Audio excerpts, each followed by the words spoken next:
It's Tech Lid, and we're bullish. In today's video, we will be talking about Apple stock. The ticker symbol for this stock, AAPL. So Apple closes the day at $127.35. For the past 5 days, Apple was up nearly 1%. So it hasn't really been a big gain. It's been pretty much a stable week. If you can put it in other words, Apple was pretty much flat with a small gain.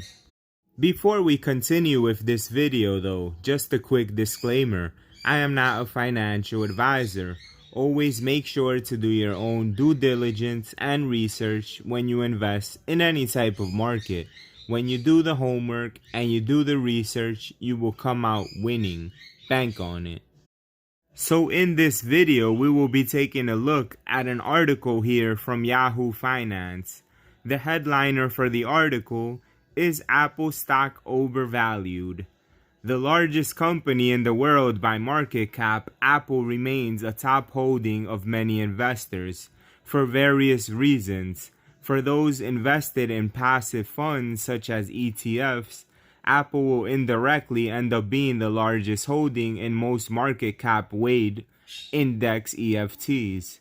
For active investors, Apple's long-term capital appreciation growth has frequently turned this behemoth into the largest position organically. So of course, as many of you know, as it is with Apple, they mentioned the $2.1 trillion company. All of their products, Apple iPhones, laptops, just Apple's ecosystem overall, and the things that makes them such a giant and legendary company. With that said, the company will need to continue to innovate long term. There's a section here on the article. Apple's success has been tied to the company's ability to provide consumers with the products and features that they want. The range of sectors Apple has completely changed for the better is impressive. Whether referring to the latest iPhone, iPad, MacBook, many people around the world continue to upgrade each year.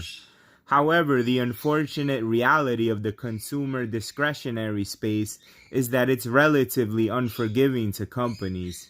If consumers don't see a need to purchase that upgrade, sales growth can slow. This has been the story among Apple bears for years.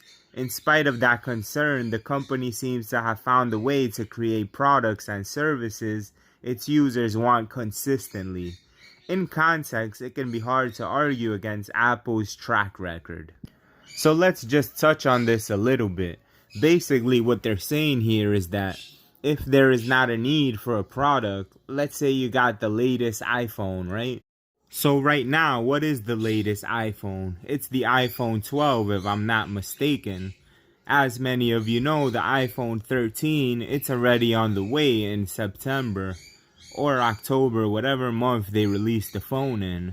But case in point, if you have the iPhone 12 and you're someone that doesn't have a need to, let's say, have the latest and greatest from Apple, you will wait a few years for the next iPhone.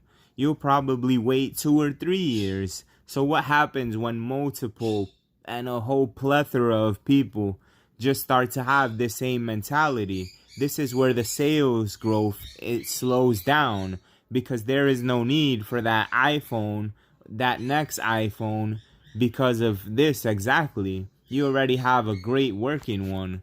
So there is certainly some customer fatigue on that end. Therefore, the sales does slow down. But is Apple an overvalued company? My honest opinion, no. Right now, Apple is exactly where it needs to be.